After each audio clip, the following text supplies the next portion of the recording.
Une semaine, une catastrophe. Après AWS, Azure et Cloudflare, c'est maintenant un petit framework JavaScript de rien du tout qui se retrouve sous le feu des projecteurs. React. Le 3 décembre, Meta a annoncé une vulnérabilité critique sur son framework React Server Components. Nom de code, React to Shell. Et son score CVSS, 10 sur 10. Ça fait beaucoup. Et cette faille est déjà exploitée par des hackers. On va essayer de comprendre ensemble comment une faille dans un framework applicatif peut transformer ton application en buffet à volonté. C'est parti. Avant de rentrer dans le détail, je pense qu'un retour aux sources s'impose, et ça fait jamais de mal de revoir les bases. En 1991, c'est le tout début. Des pages statiques, du texte, des liens bleus soulignés, aucune logique ni aucun style. C'est encyclopédique, mais pas du tout interactif. En 1996, le web arrête d'être moche. On sépare enfin le contenu, en HTML, de l'apparence, en CSS. Les sites peuvent maintenant ressembler à autre chose qu'un bilan comptable de 1994. Une année après, en 97, Netscape ajoute JavaScript. Pour la première fois, une page peut réagir. Ouvrir une pop-up, valider un formulaire, changer quelque chose sans recharger toute la page. Petit début, mais révolution à long terme. Début 2000, c'est l'ère du MVC côté serveur, avec les premiers frameworks web comme Java Spring, Django, Ruby on Rails, Symfony, ASP.NET, etc. Leur concept, le navigateur demande une page, le serveur génère à la volée du HTML à partir de templates et l'envoie au client. C'est extrêmement pratique, mais à chaque clic, une page entière à régénérer. En 2010, c'est l'avènement des Single Page Applications. Les frameworks SPA explosent comme AngularJS en 2010, React en 2013 ou Vue en 2014. Le principe, on n'a qu'une seule page. Et c'est JavaScript qui gère tout. Le serveur, lui, n'est là que pour envoyer des données au format JSON. L'avantage, c'est que la navigation est instantanée, une fois que la page est chargée. L'inconvénient, c'est que le chargement peut prendre un petit peu de temps car les bundles sont énormes et ça rend le SEO très compliqué. Car on a une dépendance totale au JavaScript qui doit être chargé pour afficher la page. En 2015, c'est le retour du côté serveur, avec ce qu'on appelle le SSR, ou le rendu côté serveur. Les développeurs se rendent compte que les SPA ont un gros défaut, elles dépendent beaucoup trop du client. Donc on veut du React, mais rendu côté serveur. C'est le début de ce qu'on appelle le JavaScript isomorphique. Le même code va s'exécuter à la fois côté serveur et côté navigateur. Et enfin, entre 2017 et 2020, vient le règne des méga frameworks, comme Next.js en React, Nuxt en Vue et SvelteKit en Svelte. Et eux, ils font absolument tout. Rendu côté serveur, SSR, génération de sites statiques, SSG, routing, génération et récupération de données, etc. Le développeur n'a plus à penser au back-end. Et en 2023, on a une grosse révolution côté React, avec les React Server Components. Les composants vont être séparés en deux familles, entre les Server Components d'un côté et les Client Components de l'autre. Avec pour résultat, moins de JavaScript, un changement plus rapide et une archi très moderne. Mais également une architecture plus complexe, des protocoles internes et des failles potentielles. Au hasard. Pour comprendre la vulnérabilité React to Shell, il faut d'abord comprendre les composants React Server. Pendant longtemps, comme on l'a vu, React tournait presque exclusivement sur le navigateur. Résultat, des sites interactifs, mais lourds, parfois lents, et dépendant à 100% de JavaScript. React Server Components, ou RCS, change complètement la donne. Le principe est simple sur le papier. React va séparer ses composants en deux types. D'un côté, les Server Components, qui s'exécutent uniquement sur le serveur. Et de l'autre, les Client Components, qui vont gérer l'interactivité avec l'utilisateur. Les composants serveurs peuvent accéder directement à la base de données, aux fichiers, aux API internes, et surtout, ils n'envoient jamais leur JavaScript au navigateur. Ce qui va impliquer au final moins de JavaScript, des meilleures performances, tout le monde est content. Mais alors vous allez me dire comment le serveur parle au navigateur.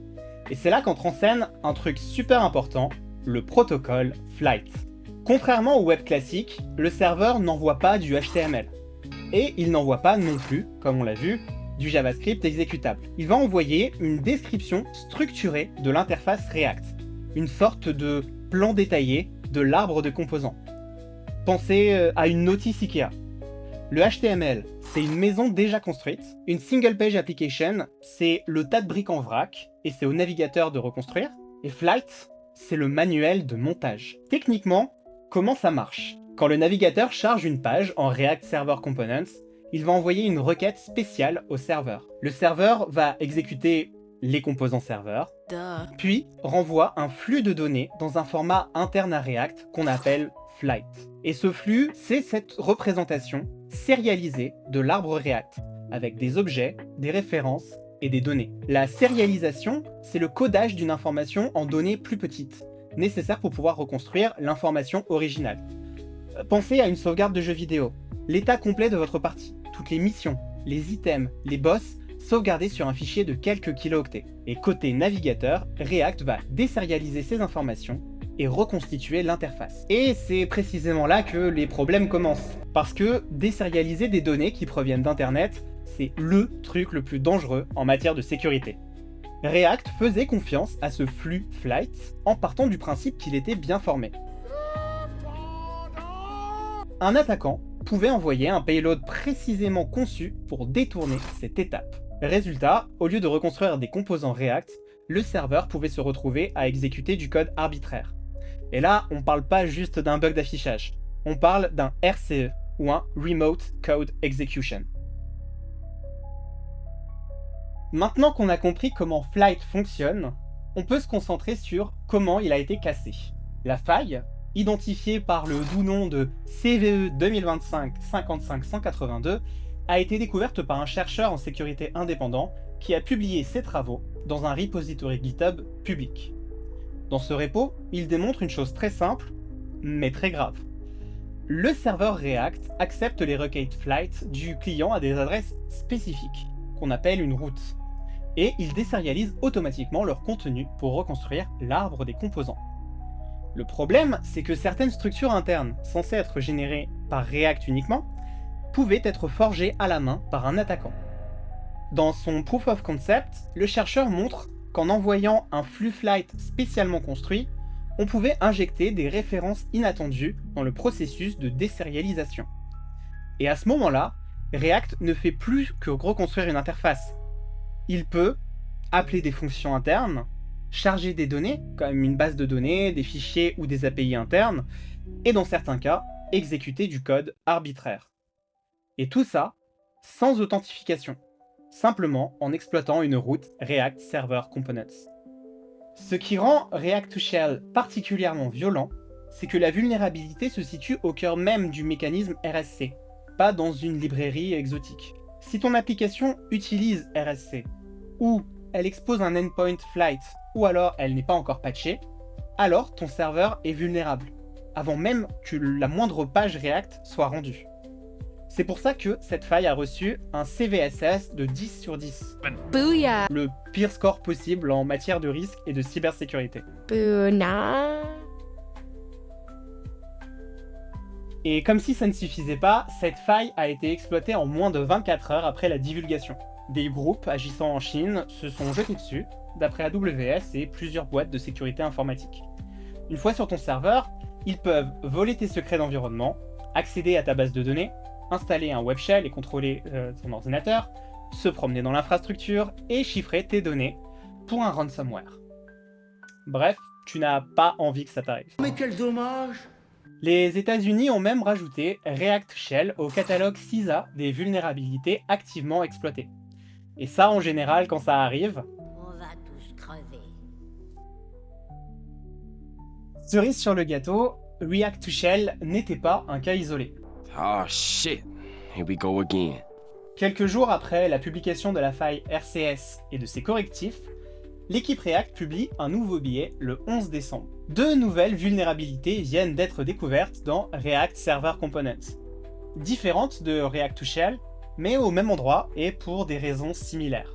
La première faille est une faille de type Denial of Service.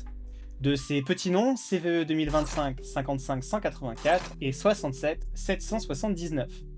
Concrètement, un attaquant peut envoyer une requête spécialement construite vers une application utilisant RSC et forcer le serveur à entrer dans une boucle infinie.